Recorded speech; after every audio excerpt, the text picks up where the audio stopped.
মেঘলা আকাশ, শালা কবুতর ছেড়ে দেখ, অনেক বড় একটা ভুল করছি। এরা যদি না ওঠে সবগুলো ভিজে যাবে, ঝড় শুরু হইলে তো হারাইয়া যেতে পারে।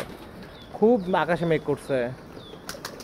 আপনারা সবাই চেষ্টা করবেন যেন ঝড়ের দিনে বা বৃষ্টির দিনে কবুতরকে না ছাড়ার জন্য।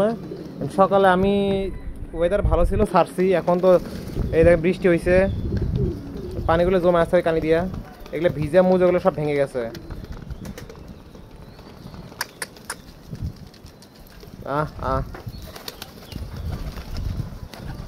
আমি অনেক মানে মেডিসিন ইউজ করলাম পক্সের জন্য, কিন্তু পক্সের আমি কোনো সঠিক ট্রিটমেন্ট পাইলাম না। পরে আমি পুরা কবুতর ঘরে দেখেন, পুরা কবুতর ঘর আমি একদম মশারি করে দিছি। এটা আমার কাছে মনে হলো একমাত্র উপায় এই পক্স থেকে বাঁচার জন্য। সবাই চেষ্টা করবেন এই পক্সে থেকে কবুতরকে বাঁচানোর জন্য, কারণ এই সিজনে আমার 16 পিস বাচ্চাই মারা গেছে এই পক্সে। সবাই ভালো থাকবেন, আসসালামু আলাইকুম।